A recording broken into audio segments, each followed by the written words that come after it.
Hello friends, welcome to study with Gurmeet Singh. मैं गुरमीत सिंह इस online platform पर आप सभी लोगों का बहुत बहुत स्वागत अभिनंदन करता हूं।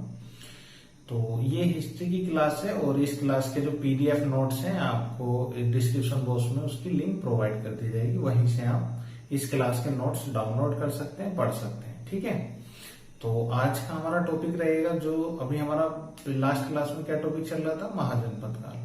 तो आज हमने देख लिया था मगध का उत्कर्ष। तो आज हम देखेंगे कि महाजनपद काल का जो स्टार्टिंग पीरियड है, मतलब 600 बीसी से 300 बीसी तक, उस टाइम की हमें सामाजिक आर्थिक राजनीतिक व्यवस्था देखनी है। ठीक है, तो उसको हम बोल सकते हैं कि 600 बीसी से 300 बीसी तक या छठी शताब्दी से चौथी शताब्दी तक। ठीक है, तो हमें देखना है उस टाइम पीरियड का सामाजिक आर्थिक और राजनीतिक क्या क्या कंडीशन थी। ठीक है, तो जो आज का हमारा टॉपिक रहेगा उसको हम बोलते हैं बुद्ध काल।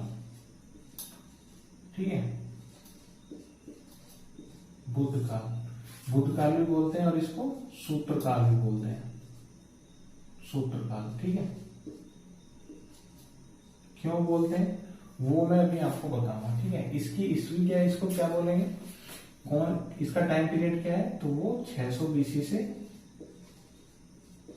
300 बीसी तक, मतलब महाजनपद काल जब से स्टार्ट हुआ और मौर्य साम्राज्य के मौर्य शासन से पहले का जो हमारा सामाजिक आर्थिक राजनीतिक कंडीशन थी बुद्ध काल के टाइम पीरियड की, सूत्र काल के, तो उसको हम आज हमें पढ़ना है। ठीक है, इस लेक्चर में। तो इसको बुद्ध काल क्यों बोलते हैं, क्योंकि इस टाइम के जो स्रोत है, ठीक है, जो साहित्यिक स्रोत है,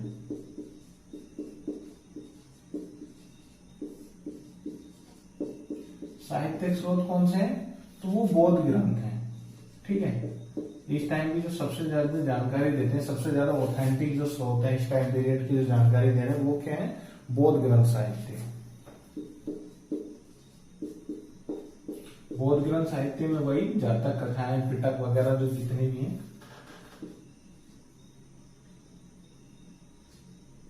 ठीक है, तो ये है बौद्ध धर्म साहित्य। और इसको सूत्र काल क्यों बोलते हैं, क्योंकि ये तो बौद्ध धर्म की जो ग्रंथ है, बौद्ध धर्म में लिखे गए ग्रंथ है, इस वजह से इसको बुद्ध काल बोलते हैं। ठीक है, दूसरी बात है कि इसको सूत्र काल क्यों बोलते हैं, तो जो ब्राह्मण धर्म था, ठीक है, ब्राह्मण धर्म में क्या लिखे गए इस टाइम पीरियड में, जो ब्राह्मण धर्म के बहुत सारे जो सूत्र हैं, ठीक है, जो धार्मिक पुस्तक हैं जो धर्म से रिलेटेड है, ब्राह्मण धर्म से, वो कई सारे सूत्र लिखे गए हैं, जिनमें मेन क्या है, सबसे पहले क्या है, गृह सूत्र, दूसरा क्या है, स्रोत सूत्र, और तीसरा क्या है इनमें, वो है धर्म सूत्र।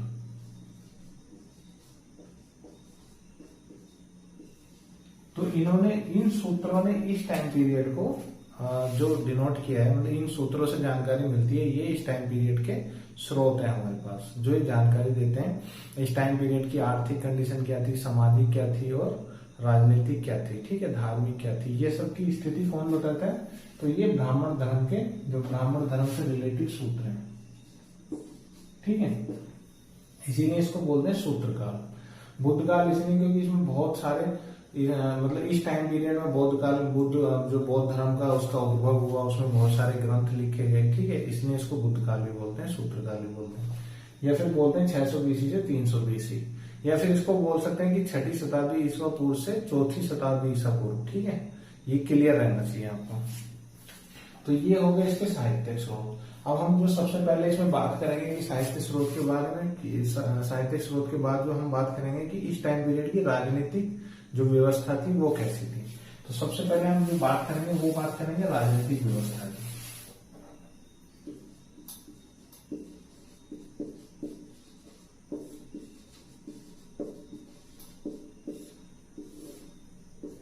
राजनीतिक व्यवस्था, ठीक है, तो राजनीतिक व्यवस्था में सबसे पहले हम देखें राजा की स्थिति क्या थी, राजा कैसे चुने जाते थे। ठीक है, तो इस टाइम पीरियड में मैंने आपको बताया कि दो तरह के जो हमारे जनपद थे, महाजनपद थे, वो दो तरह के थे।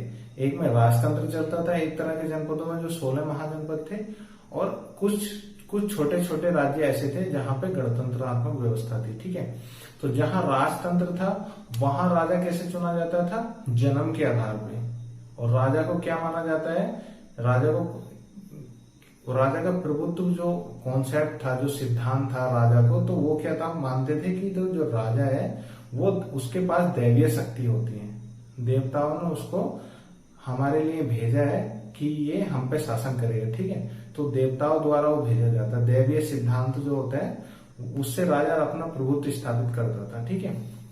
दूसरी हम बात करेंगे, एक तो हो गया राजतंत्र। राजतंत्र में राजा कैसा होता था, जन्म के आधार पर होता था और राजा को देवता के समान मानते थे कि ये देवताओं ने इसको भेजा है हमारे लिए, ठीक है। दूसरा हो गया जो गणतंत्र थे, तो गणतंत्र में एक राजा नहीं होता था, एक गण संघ में कई कई सारे राजा होते थे, ठीक है। तो वो कैसे चुने जाते थे, तो उनको जन साधारण लोग चुनते थे। हाँ, ये अलग बात है कि वो मैक्सिमम लोग क्षत्रिय वर्ग से आते थे, ठीक है। जितने भी गण संघ थे उनके जो राजा होते थे, जो प्रतिनिधि होते थे, वो मैक्सिमम क्षत्रिय वर्ग के थे, पर वो जन साधारण द्वारा चुने जाते थे, सभा समिति द्वारा चुने जाते थे। क्योंकि गणतंत्र जो गण संघ थे, उन गण संघों में सभा समिति होती थी, राजतंत्र में खत्म हो चुकी थी, ठीक है। फिर आगे हम बात करेंगे कि राजा, ये राजनीतिक व्यवस्था में जो राजा होता था, राजा के पास ये पावर थी, जो उत्तर वैदिक काल में क्या होता था, या ऋग्वैदिक काल में, वैदिक काल में, कि जो बलि सेना जो होती थी स्थायी नहीं होती थी, ठीक है। सेना अस्थायी रहती थी। जब टाइम पड़ता था तो वही लोग कन्वर्ट हो जाते थे सेना में, जो उस कबीले में रहते थे।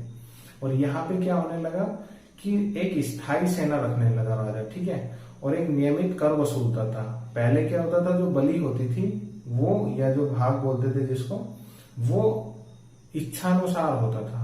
पर यहाँ पे क्या है, एक फिक्स कर दिया कि अपनी उत्पादन का इतने % राजा के लिए जाएगा। राजा आपसे कर वसूलेगा और वो आपकी बदले में आपकी सुरक्षा करेगा, ठीक है। समाज का सुरक्षा करने का दायित्व किसका है, राजा का है, ठीक है। तो ये राजा की स्थिति। दूसरा, जो सबसे छोटी इकाई थी समाज की उस टाइम पे, वो क्या थी, गांव थी। जो सबसे छोटी राजनीतिक इकाई क्या थी, गांव। गांव भी 3 प्रकार के थे, मैंने पिछले लेक्चर में आप देख लीजिएगा, मैंने बताया डिटेल में कि गांव भी 3 प्रकार के होते थे। एक तो बिल्कुल ग्राम, जहां पे सिर्फ कृषि उत्पादन किया जाता था। दूसरे गांव इस तरीके के होते थे जो अर्ध नगरीय की तरह काम करते थे, ठीक है। तीसरे गांव ऐसे थे जो जंगलों के पास में बसे हुए थे और वो अभी भी शिकार वगैरह, जंगल उत्पाद पे, इन सब चीजों पे बहुत ज्यादा निर्भर रहते थे, तो उनका बहुत ज्यादा अर्थव्यवस्था में योगदान नहीं होता था। तो 3 तरह के गांव होते थे, ठीक है। फिर अगली जो इकाई थी वो क्या थी, नगर। नगर में मैंने आपको डिटेल में बता चुका हूं कि जो नगर होते थे, नगरों में क्या होता था कि नगर में शिल्पी लोग रहते थे और व्यापारी लोग रहते थे, ठीक है, प्लस जो शासक और प्रशासक, ठीक है, ये सब लोग कहाँ रहते थे, नगरों में रहते थे। शासन जो चलता था नगरों से ही चलता था, ठीक है, क्योंकि अनाज गांव से पैदा होके आ जाता था और शिल्पी लोगों को जो अनाज है वो गांव वाले तो वहां से मिल जाता था शिल्पी लोगों को। तो शिल्पी लोग अलग अलग तरीके के जो है अपनी शिल्पकारिता से अलग अलग चीजों का उत्पादन करते थे, लोहे के औजार बनाना, आभूषण, और प्लस जो वणिक लोग थे, व्यापारी लोग थे, उन बने हुए शिल्पी के जो उत्पाद थे उनको दूर दूर ले जाकर बेचा करते थे, ठीक है। तो दूर, इससे क्या होता था कि व्यापार व्यवस्था डेवलप हुई, ठीक। तो ये हो गया आपका जो नगर व्यवस्था है। और मैं आगे बताऊंगा कि कैसे व्यापारियों ने अपनी श्रेणियां बनाई, है ना, जो हमें इस टाइम पीरियड की 18 तरीके की श्रेणियों का उल्लेख मिलता है, ठीक है। तो जो व्यापारी होते थे वो अपनी एक संघ बना लेते थे, व्यवसायिक संघ होता था उनका, और उन संघों को क्या बोलते थे, श्रेणी बोलते थे। और जो शिल्पी भी होते थे वो भी एक तरह का जो काम करते थे, ठीक है, उस तरह का काम एक ही परिवार के सदस्य कर सकते थे। उनका भी एक संघ होता था, वो भी अपने संघ, उनका एक, उसी को हम जो संघ होता है उसी को क्या बोलते हैं, श्रेणी बोलते हैं। फिर श्रेणी का एक मुखिया होता था जिसको श्रेष्ठीन बोलते हैं। यही सब लोग मिलकर अपनी श्रेणी का जो है नियम कानून बनाते थे, और राजा का फर्ज होता था कि वो उन नियमों कानूनों की सुरक्षा करे और उनको माने, ठीक है। राजा के नियम कानून इन पर नहीं चलते थे, श्रेणी के अपने नियम कानून होते थे। राजा क्या काम करता था कि वो उन नियम कानून की सुरक्षा करता था, बदले में श्रेणी इनको, राजा को चुंगी या कर वगैरह ये सब देता था, ठीक है। फिर इस टाइम की जो राजमहल मिले हैं, ठीक है, जो राजमहल बनते थे, राजाओं की जो राजमहल इमारतें बनती थी वो कैसे बनती थी, पत्थर और लकड़ियों से बनती थी। ठीक है, तो ये हो गया आपके राजा के बारे में।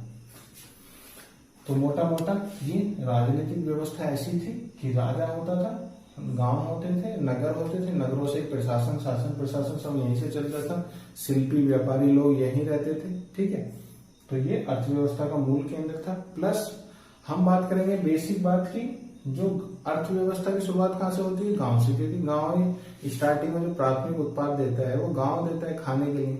बाकी तो शिल्प, जब तक खाने के लिए कुछ नहीं होगा तो शिल्पी लोग क्या दूसरा उत्पादन कैसे करेंगे, है ना। तो इसके हम एक जो कारण है कि जो अगर हम अर्थव्यवस्था को देख लें, ठीक है, अब मैं अर्थव्यवस्था को आपको अलग से बता देता हूँ। ये थोड़ा मोटी मोटा राजनीतिक व्यवस्था होगी। ठीक है, इसका प्रशासन और सेना में आगे पढ़ाऊंगा, सेना और टैक्स आगे में पढ़ाने वाला हूँ। अभी फिलहाल देख लेते हैं कि राजनीतिक होगी मोटा मोटा। एक अर्थव्यवस्था देखते हैं कि इस टाइम पीरियड की अर्थव्यवस्था कैसे चलती थी। तो इस टाइम में जो इस टाइम की जो उत्पादकता थी, ठीक है, जो अर्थव्यवस्था थी वो कैसी थी? खाद्य उत्पादक। ठीक है, खाद्य उत्पादक अर्थव्यवस्था थी, क्योंकि कृषि का जो उत्पादन था इस टाइम पीरियड में काफी ज्यादा होने लगा। क्यों? उसके क्या रीजन थे? तो उसके 3-4 रीजन होते हैं। जैसे क्या, इस टाइम पे जो लोहे के उपकरणों का बहुत ज्यादा उपयोग होने लगा। विभिन्न अहिंसात्मक जो धर्म है, जो एक्चुअली क्या है, जो वैदिक धर्म थे उनमें इतने ज्यादा कर्मकांड होने लगे थे कि पशुओं की एक बहुत बड़ी मात्रा में बलियां दी जाती थी। तो जितने ये जो बाद में जो सुधारात्मक जो धर्म के रूप में जैन धर्म, बौद्ध धर्म, जो अहिंसात्मक धर्म आए, तो इन्होंने क्या किया? पशुओं की बलियों पर रोक लगा दी। ठीक है, इससे क्या हुआ? पशुओं की संख्या बढ़ी और कृषि की उत्पादकता में भी वृद्धि हो गई। ठीक है, तो दूसरा रीजन ये हो जाता है। तीसरा रीजन हो जाता है कि इस टाइम पे लोगों को पता चल चुका था कि चावल की जो खेती होती है वो रोपाई के माध्यम से उसकी उत्पादकता बढ़ जाती है। ठीक है, तो तीसरा रीजन था कि जो चावल का जो उत्पादन होता था अब रोपाई द्वारा होता था। तो इसलिए अर्थव्यवस्था जो थी वो खाद्य उत्पादक अर्थव्यवस्था, मतलब कृषि, वो इसलिए इस टाइम पीरियड में बहुत ज्यादा विकसित थी। ठीक है, तो ये तीनों रीजन आपको याद रखने चाहिए कि जो खाद्य उत्पादक अर्थव्यवस्था थी, ठीक है, उस खाद्य उत्पादक अर्थव्यवस्था में तीनों चीज कि लोहे के उपकरण, पशुओं की संख्या में वृद्धि, प्लस जो चावल की रोपाई द्वारा खेती, तो खाद्य उत्पादक अर्थव्यवस्था।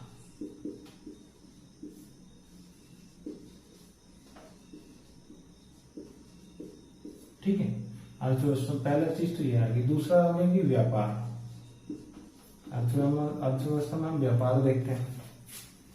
तो इस टाइम का जो मैक्सिमम व्यापार होता था वो कैसे होता था? समुद्र, जो देखिए 2 तरह के व्यापार होते थे, एक आंतरिक व्यापार और एक विदेशी व्यापार। तो जो विदेशी व्यापार होता था वो समुद्र मार्ग के माध्यम से होता था। तो इस टाइम के 2 जो बंदरगाह हैं, ठीक है, वो बड़े फेमस थे। एक तो भड़ोच जो नर्मदा नदी के किनारे पे, ठीक है, किनारे पर था, जो मुहाने पर था, और एक ताम्रलिप्ति जो आज का कोलकाता है। ठीक है, तो ये 2 यहाँ से, ये 2 बंदरगाह बहुत ज्यादा प्रसिद्ध थे और यहीं से बर्मा, ठीक है, मतलब दक्षिण पूर्वी एशिया और श्रीलंका का व्यापार यहीं से होता था, ताम्रलिप्ति से। ठीक है, भड़ोच और ताम्रलिप्ति 2 फेमस इस टाइम पीरियड के हमें बंदरगाह मिलते हैं। तो व्यापार का विदेशी व्यापार कैसे किया जाता था? तो बंदरगाह समुद्री मार्ग से किया जाता था। दूसरा कि जो आंतरिक व्यापारिक मार्ग थे वो कौन कौन से थे? तो व्यापार तो हो गया आंतरिक और दोनों, मतलब आंतरिक और बाह्य, आंतरिक और विदेशी, दोनों तरह का व्यापार होता था। ठीक है, ये सब नोट्स में आपको मिलेगा, प्रॉपरली नोट्स में सब लिखा हुआ है। मैं सिर्फ आपको यहाँ से समझा रहा हूँ, माइंड मैप बनवा रहा हूँ कि जो व्यापार होता था आंतरिक और विदेशी होता था वो समुद्र मार्ग के माध्यम से ही होता था। ठीक है, विदेशी व्यापार। आंतरिक व्यापार के लिए क्या होता था? व्यापारिक मार्ग होते थे। ठीक है, व्यापारिक मार्ग, जैसे इस टाइम पीरियड के 4 व्यापारिक मार्ग बहुत ज्यादा प्रसिद्ध थे। सबसे पहले जो श्रावस्ती से प्रतिष्ठान, ठीक है, आज के महाराज जाता था, एक मार्ग तो ये था सबसे पहले प्रसिद्ध। दूसरा था कि जो श्रावस्ती से राजगिरी जाता था, ठीक है, मगध की राजधानी राजगिरी या गिरिब्रिज, ठीक है, राजगीर जिसको आप बोलते हैं, दूसरा ये हो गया। तीसरा श्रावस्ती से तीसरा मार्ग जो था वो तक्षशिला तक जाता था, ठीक है, हिमालय के पर्वतीय क्षेत्रों से, मतलब पर्वत पादीय क्षेत्रों से होता हुआ कहां तक जाता था, तक्षशिला तक जाता था। तीसरा जो फेमस प्रसिद्ध मार्ग था उस टाइम का व्यापारिक मार्ग। चौथा जो मार्ग था वो आज की काशी से, या उस टाइम की काशी एक ही स्थान पे है, तो वो काशी से और पश्चिमी तटों तक, मतलब भड़ोस बंदरगाह तक जाता था, ठीक है। तो ये 4 मार्ग बहुत ज्यादा प्रसिद्ध थे, ठीक है। पूरी डिटेल में मैंने आपको नोट्स में दिया, वहां से पढ़ लीजिएगा। तो 4 मार्ग थे जिनसे आंतरिक व्यापार होता था, ठीक है। इस टाइम पीरियड का, क्योंकि शिल्पी जो थे बहुत सारे आभूषण, छोटे छोटे मन के, ये सब बहुत सारी चीजें मिलती थी, तो एक सूक्ष्म मापन ग्रंथ मिला है, ठीक है, जो छोटी छोटी इकाइयों को मापता था, ठीक है। उसका क्या है, सूक्ष्म मापन, इस टाइम पीरियड का वो एक फैक्ट है, तो उसको मैं बता देता हूँ। सूक्ष्म मापन ग्रंथ, जिसमें छोटी छोटी इकाइयों को, जो आज का आप mm सेंटीमीटर में नापते हैं, वो उन इकाइयों को एक जगह संकलित किया गया है, ठीक है। उसके ऊपर एक ग्रंथ लिखा गया है, उसको क्या बोलते थे, सुल्ब सूत्र, सुल्ब सूत्र, ठीक है। तो उस ग्रंथ का क्या नाम था, जो सूक्ष्म मापन ग्रंथ था, उसको क्या बोलते थे, सुल्ब सूत्र, ठीक। फिर आगे हम बात करते हैं कि जो व्यापारी होते थे, ठीक है, तो व्यापारी और शिल्पी, ये व्यापार के मतलब अर्थव्यवस्था की मेन रीढ़ थी, जिससे अर्थव्यवस्था में टैक्स वैक्स वगैरह बहुत सारा मिलता था। तो जो शिल्पी लोग होते थे वो राजा को टैक्स कैसे देते थे, कि वो महीने में एक दिन जो काम करते थे राजा के लिए, ठीक है, राजा के लिए रथ बना दिया, उसके लिए कुछ फर्नीचर बना दी, जो भी था, तो उनको टैक्स, शिल्पी को टैक्स के रूप में क्या देना होता था, महीने में एक दिन अपना जो स्किल है उससे राजा के लिए कुछ ना कुछ बनाना होता था। तो ये होता था शिल्पियों का टैक्स, ठीक है। दूसरा है कि व्यापारियों का टैक्स क्या होता था, तो व्यापारी जो व्यापार बेचते थे, ठीक है, उनकी बिक्री पे एक चुंगी लगाई जाती थी, टैक्स लगाया जाता था, ठीक है।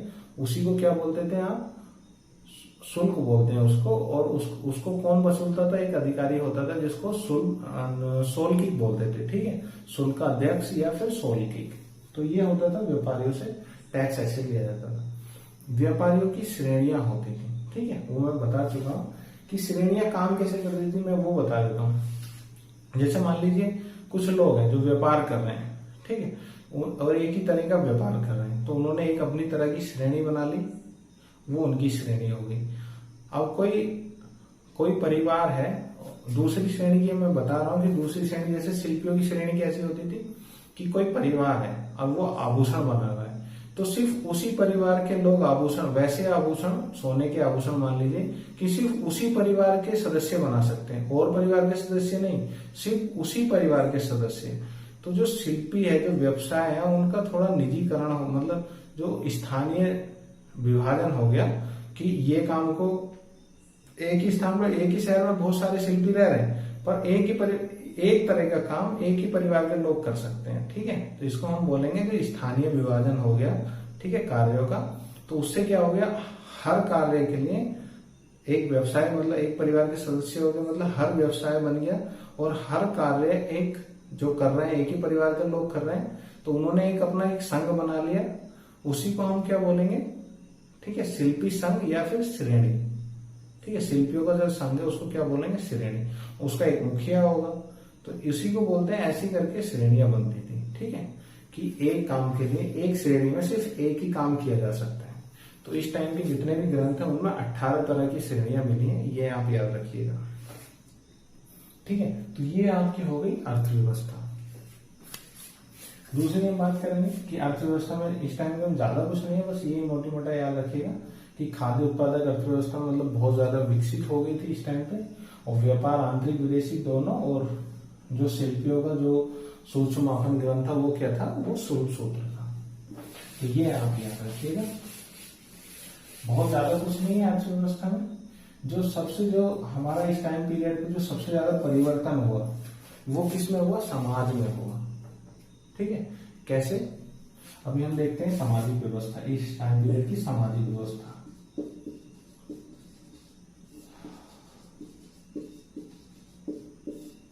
देखिए, जो उत्तर ऋग्वैदिक काल में शूद्रों की और स्त्रियों की जो दशा थी काफी अच्छी थी।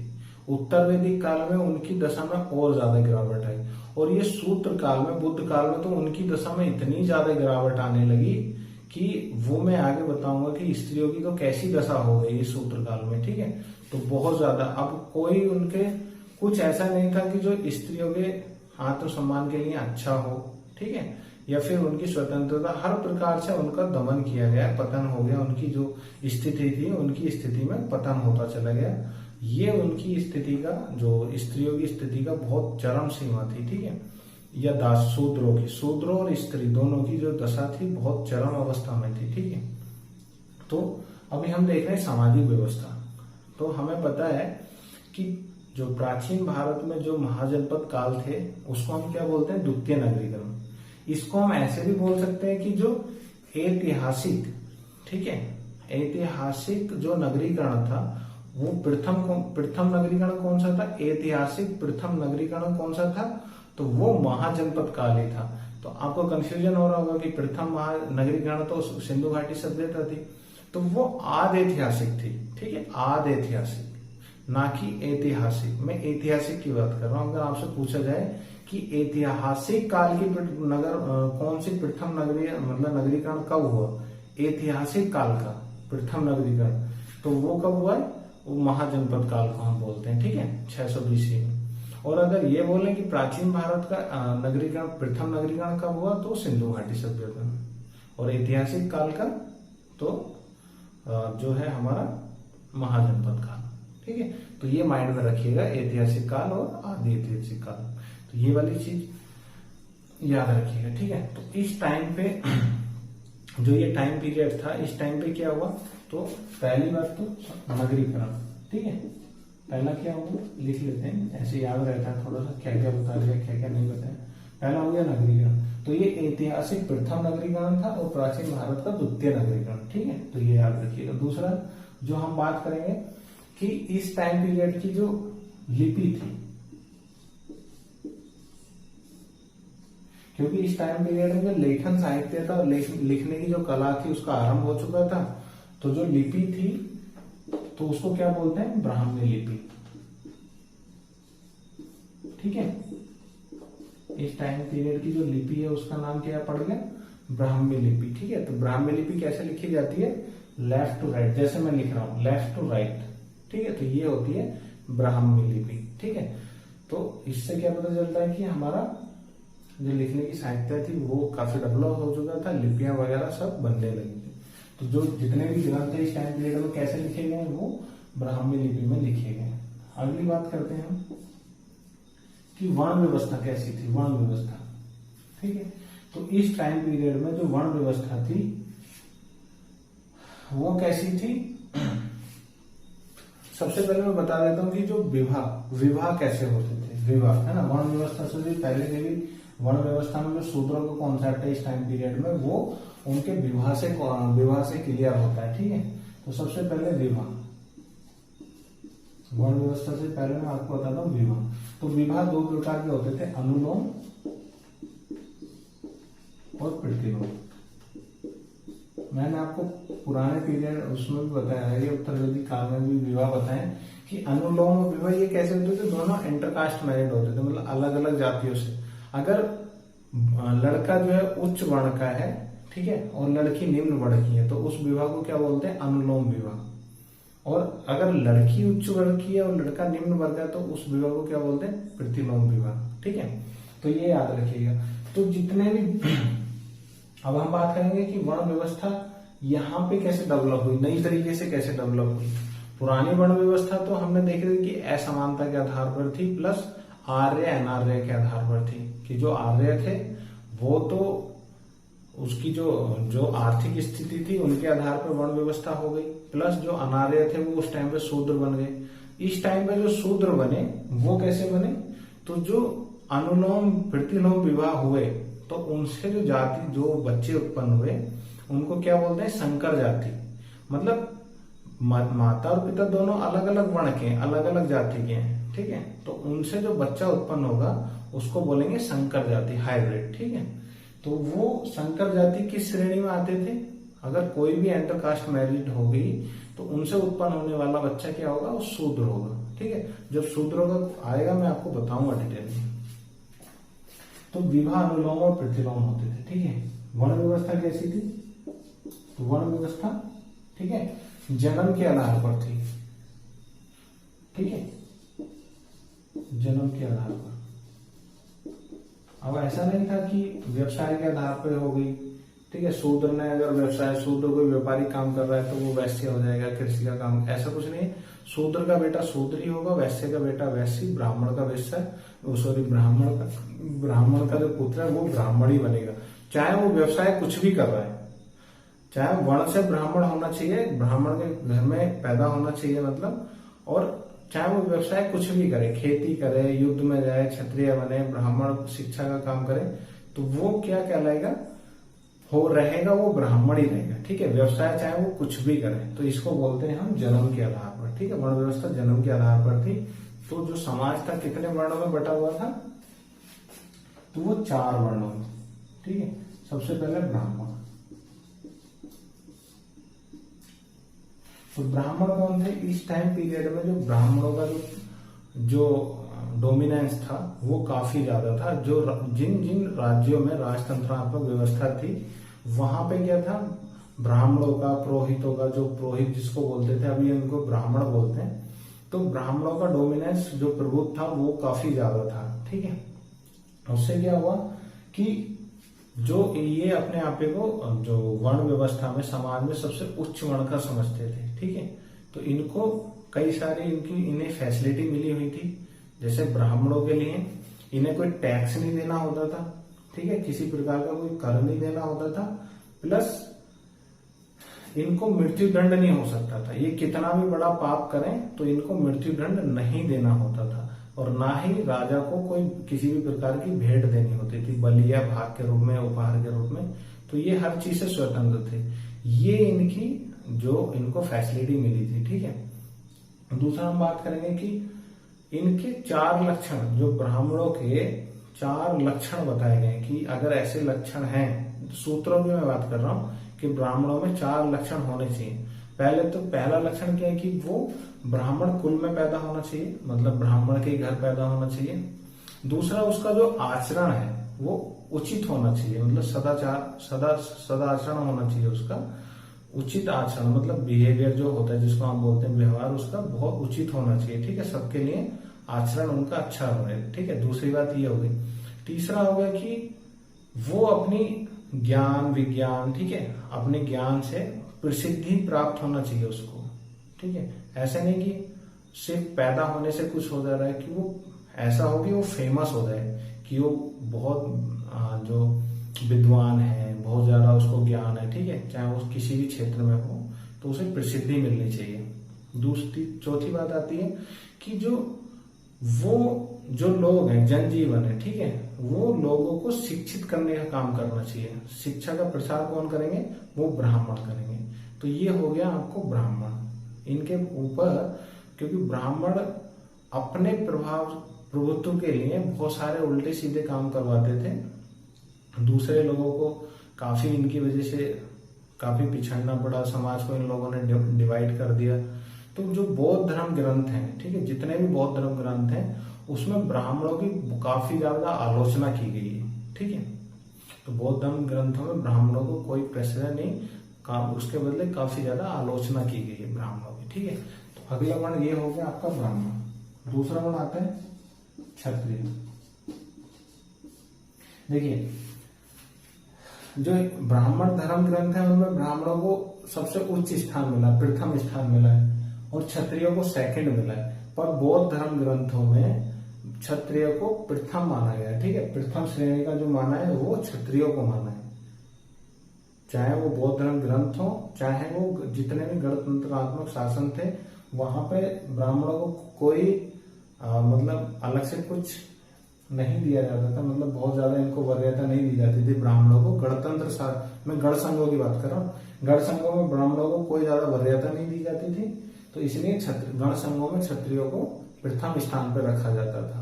और बौद्ध और जैन जो थे ये कहाँ से रिलेटिव थे? गण संघों से ही रिलेटिव थे, इसीलिए इनको क्षत्रियों को बौद्ध धर्म ग्रंथों में प्रथम स्थान पर रखा गया वर्ण अनुसार। ठीक है, तो क्षत्रियों का क्या काम होता था, तो शासन पर जो सबसे महत्वपूर्ण और सबसे शक्तिशाली वर्ग था वो कौन था, क्षत्रिय था। मैक्सिमम जो राजा चुने जाते थे किस वर्ण से आते थे, तो वो क्षत्रिय वर्ण से ही आते थे। ठीक है, तो बौद्ध ग्रंथों में इनको प्रथम श्रेणी पर रखा गया है, ये याद रखिएगा। ठीक है, ब्राह्मण ग्रंथ में द्वितीय श्रेणी पर रखा गया है, ये याद रखिएगा।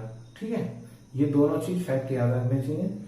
जो गण संघ थे हमारे, गण संघ, उसमें गण संघ में, गण संघों में जितने भी 10 गण संघ हैं, तो 10 गण संघों में जो समाज था 4 वर्ण व्यवस्था में विभाजित नहीं था, सिर्फ वहां पर 2 ही वर्ण थे, उच्च वर्ण और निम्न वर्ण।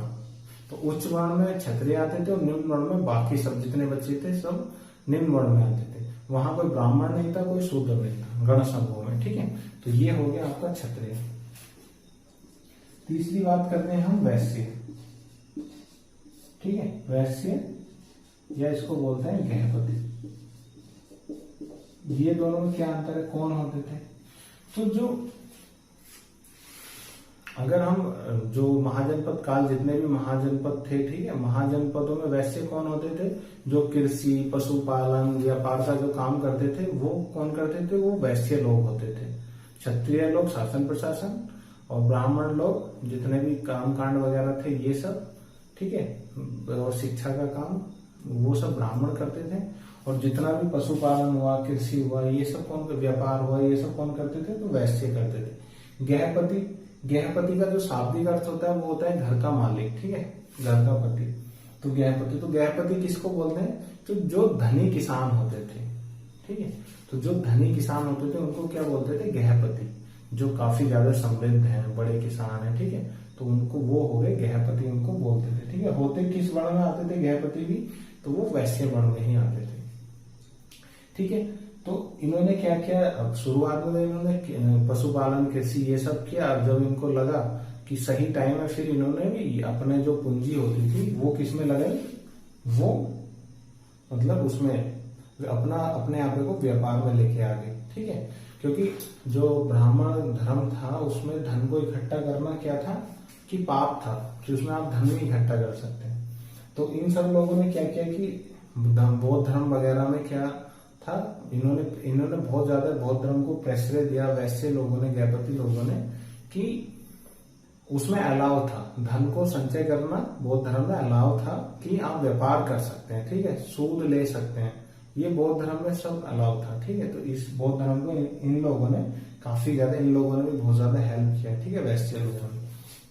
अगली बात करेंगे, जो इनका एक समुदाय था, जो ये वैश्य लोग भी व्यापार करते थे, और व्यापार करेंगे तो उस टाइम पीरियड पे जो केंद्रीय सत्ता होती थी, मतलब जो राजा होता था, तो वो सिक्के नहीं चलाता था। तो जो व्यापारी लोग होते थे यही अपनी श्रेणी का एक सिक्का बनाते थे, मतलब एक श्रेणी का अपनी तरीके का एक सिक्का। हर श्रेणी अपने लिए अलग अलग सिक्के बनाती थी, अलग अलग धातु के, चांदी और तांबे के, मैक्सिमम चांदी के होते थे, जिसको क्या बोलते थे, शतमान या करसापण बोलते थे। ठीक है, तो श्रेणियां कौन बनाते थे, व्यापारी लोग। व्यापारी लोग कौन होते थे, वैश्य। ठीक है, तो ये क्लियर रहना चाहिए। तो सबसे पहले सिक्के किसने चलाए, तो व्यापारियों ने, बड़िकों ने या वैश्यों ने। ठीक है, तो ये क्लियर। ठीक है, अगला जो वर्ण है हमारा, वो सबसे नीचा वर्ण, वो उसको क्या बोलते हैं, शूद्र। ठीक है, अब तक क्या था, देखिए, जो शूद्र लोग होते थे वो, उनको माना जाता था कि जो द्विज हैं, द्विज वर्ण किनको बोलते हैं, तो ब्राह्मण, क्षत्रिय और वैश्य तीनों को मिलाकर क्या बोलते हैं, इनको द्विज वर्ण बोलते हैं। तो द्विज वर्ण को भी सेवा करने के लिए शूद्र होते थे। अभी तक छुआछूत नहीं थी, उत्तर वैदिक काल तक छुआछूत नहीं थी, पर जो ये सूत्र काल है इसमें, क्योंकि जो वर्ण व्यवस्था थी, वर्णों का जो द्वारा से जो जातीय, जो द्वारा से जो डिवाइड किया गया, वो शूद्रों को, जो संकर जाति के जो संतान होती थी, ठीक है, जो इंटरकास्ट मैरिज होती थी अलग अलग वर्ण के लोगों की, उनसे जो बच्चे पैदा होते थे वो क्या बनते थे, शूद्र बनते थे। तो इन शूद्रों को भी कैटेगराइज कर दिया गया कि मान लीजिए प्रतिलोम विवाह है, अनुलोम विवाह है, क्योंकि अनुलोम विवाह को फिर भी एक तरीके से अच्छा माना जाता था। अनुलोम विवाह को प्रतिलोम विवाह की अपेक्षा अच्छा माना जाता था कि चलिए ब्राह्मण कुल का जो बेटा है और शूद्र कुल की अगर बेटी ने शादी हो गई, फिर भी एक वो अच्छा माना जाता था। फिर भी अपेक्षाकृत, होते सब शूद्र ही थे, जितने भी संकर जाति से उत्पन्न संतान होंगी वो सब शूद्र ही होंगी, पर शूद्रों में भी कैटेगराइज था कि कौन अच्छा शूद्र है, कौन बुरा शूद्र है, कौन उससे बुरा, कौन उससे बुरा, कौन उससे बुरा, ठीक है। तो लगभग 32 प्रकार के शूद्र होते थे। तो उसमें क्या होता था, जो सबसे निम्न जाति का जो शूद्र होता था उसको बोलते थे चंडाल, ठीक है, उसको बोलते थे चंडाल।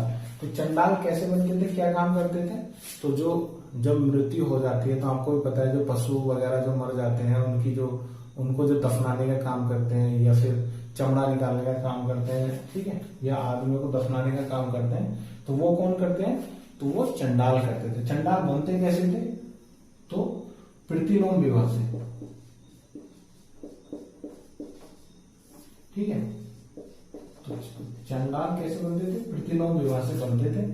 प्रतिलोम विवाह में भी कब, जब स्त्री ब्राह्मण कुल की हो, ठीक है, और प्लस जो पुरुष है वो शूद्र कुल का हो, तो इनसे उत्पन्न जो संतान होगी, ठीक है, इनसे उत्पन्न जो संतान होगी वो कौन बनेगा, वो चंडाल बनेगा। देखिए प्रतिलोम तो इसलिए है क्योंकि इसमें स्त्री जो है उच्च कुल की है और पुरुष निम्न कुल का, तो ये तो प्रतिलोम विवाह हो गया। उसमें भी उच्च कुल में भी क्या है कि सबसे उच्च की और ये पुरुष जो सबसे निम्न का, तो इसको सबसे छोटा माना जाता, सबसे निकृष्ट माना जाता था, सबसे बेकार माना जाता था चंडाल। तो ये इनको शहर से जो गांव होते थे दूर रखा जाता था। तो एक वर्ड में हम बोल सकते थे कि इस काल में अस्पृश्यता है ना, ठीक है, छुआछूत जो वो काफी प्रबल हो गई थी, ठीक है, क्योंकि एक समाज का एक वर्ग शहर से दूर, लोगों से दूर अलग जगह रहता था, ठीक है। तो इस काल में अब तक अस्पृश्यता नहीं थी, छुआछूत नहीं थी, पर इस काल में छुआछूत काफी प्रबल हो गई क्योंकि वर्णों को ऐसे डिवाइड कर दिया, ठीक है। फिर आगे हम बात करेंगे कि जो शूद्र होते थे, चाहे वो जो मैंने बताया कि इंटरकास्ट मैरिज से जो दो अलग अलग जातियों के जो विवाह होते थे, कोई भी जाति हो बनेगा वो शूद्र ही, चाहे वो अपने व्यवसाय में, चाहे वो कारीगर हो, ठीक है, शिल्पकार मतलब शिल्पकार हो चाहे कारीगर हो, वो रहेगा शूद्र ही, ठीक है। वर्ण व्यवस्था में वो शूद्र ही रहेगा।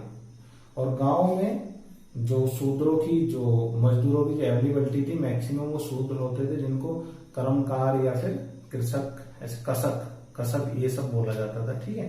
तो ये हो गया आपका वर्ण व्यवस्था ऐसी थी। अब हम देखते हैं कि स्त्रियों की दशा क्या थी।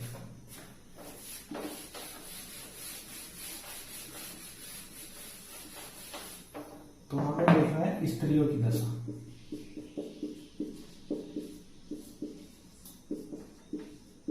देखिए मैंने जितना भी पीछे पढ़ाया आपको ऋग्वेदिक काल में, मैंने आपको बताया कि काफी विदुषियां होती थी जिन्होंने ग्रंथों में, जो हमारे जो वेद हैं उन्होंने काफी उनके जो श्लोक हैं, कुछ स्त्रियां ऐसी थी, है ना, अपाला, भोजा, लोपामुद्रा, ये सब कुछ ऐसी विदुषियां थी, विद्वान स्त्रियां थी कि इन्होंने अपने ऋग्वेदी में भी बहुत सारे श्लोक दिए। फिर उत्तर वैदिक काल में भी बहुत सारी स्त्रियां ऐसी थी, बहुत कुछ कम हो गई ऋग्वेदी से, पर थी, गार्गी वगैरह ये सब थी, तो जिन्होंने उत्तर वैदिक काल में भी काफी योगदान दिया था। पर सूत्र काल में आते आते, मतलब 600 BC से नीचे आते आते बाद में स्त्रियों की दशा काफी निम्न हो गई, काफी बेकार हो गई, ठीक है। अब उनका उपनयन संस्कार बंद हो गया, ठीक है, मतलब अब वो पढ़ नहीं सकती, ठीक, उपनयन संस्कार खत्म हो गया। संपत्ति पे जो अधिकार था वो अब बेटे का हो गया। पहले क्या था कि संपत्ति से बेटी को कुछ हिस्सा दिया जाता था, ये कई बार जिनके बेटे नहीं है तो बेटी का अधिकार हो जाता था, पर अब ऐसा नहीं है। अब जो संपत्ति का अधिकार समाप्त, स्त्रियों का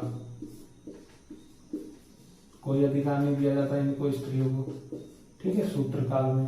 क्योंकि हमारे धर्म सूत्र में ये सब है, जो सूत्रधार में धर्म सूत्र था, उस धर्म सूत्र में ये सब उल्लेखित है कि स्त्रियों को कोई अधिकार नहीं दिया जाएगा संपत्ति में, ठीक है, कोई उपनयन संस्कार नहीं किया जाएगा, शिक्षा नहीं दी जाएगी, ठीक है। उपनयन संस्कार का मतलब यही है कि शिक्षा नहीं दी जाएगी, यज्ञोपवीत धारण नहीं कर सकती, शिक्षा नहीं दी जाएगी। फिर स्त्रियों को हमेशा पूरी जिंदगी भर किसी ना किसी जो पुरुष के नियंत्रण में रहना होगा।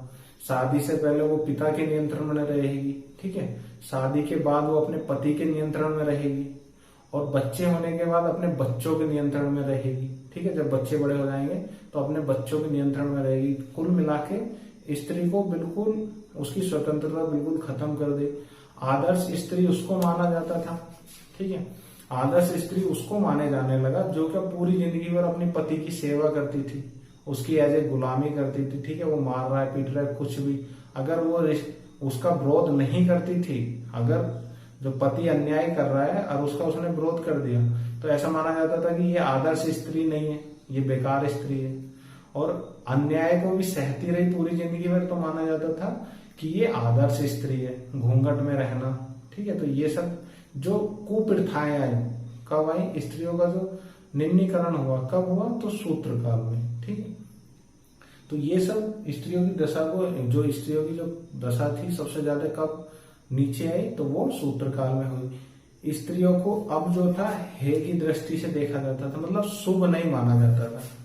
क्या इसको क्या बोल सकते हैं? हे। स्त्रियों को कैसे देखते थे? हे की दृष्टि से देखते थे कि ये अपवित्र है। जैसे कई बार बोलते हैं ना कि स्त्री को नरक का द्वार बोला गया, ठीक है। तो ये हे की दृष्टि से इसी काल में स्त्रियों को बोला गया कि स्त्रियों को अशुभ जगह नहीं प्रवेश नहीं किया जाता था, कि ये गंदी चीज है, ठीक है। वो बहुत सारे सेगमेंट होते हैं, वो अलग अलग, वो मैं नहीं बोलूंगा। तो ये हे की दृष्टि से स्त्रियों को देखे जाने लगा।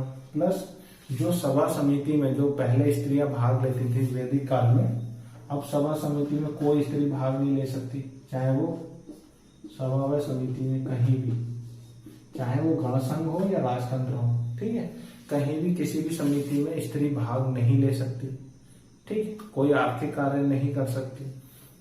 और बौद्ध ग्रंथों में, ऐसा नहीं सिर्फ ब्राह्मण ग्रंथों में, बौद्ध ग्रंथों में भी, बौद्ध धर्म में भी स्त्रियों को निम्न ही माना है, ठीक है। ब्राह्मण धर्म में ये सब बातें तो मैं ब्राह्मण धर्म की बता रहा हूँ, तो एक मैं ये भी बता देता हूँ कि बौद्ध धर्म में इतना नीचे तो नहीं माना है, फिर भी स्त्रियों को निम्न ही माना है, ठीक है। बौद्ध धर्म में भी उसका एक एग्जाम्पल है, जैसे आपने सुना होगा कि जो बौद्ध धर्म जब बना तो उसमें स्त्रियों को प्रवेश नहीं दिया जाता था, ठीक है। स्त्रियों को अपवित्र मानते थे, तो उनको, या फिर अज्ञानी मानते थे, उनको बौद्ध धर्म में भी नहीं दिया जाता। तो वो तो आनंद के कहने पे महात्मा बुद्ध ने बौद्ध संघों में, है ना, बौद्ध संघों में स्त्रियों का प्रवेश को अनुमति दी, आनंद के कहने पे। तो बौद्ध धर्म में भी स्त्रियों को निम्न माना जाता था, स्त्रियों का स्तर क्या था? वो नीचा था, ठीक है, बौद्ध धर्म में। तो ये हो गया आपका आज का इस टॉपिक का, ये हो गया हमारा सूत्र काल का आर्थिक, सामाजिक, आर्थिक और राजनीतिक, ठीक है, और प्लस स्त्रियों की दशा। तो इस लेक्चर में इतना ही, मिलते हैं अगले लेक्चर में, ठीक है।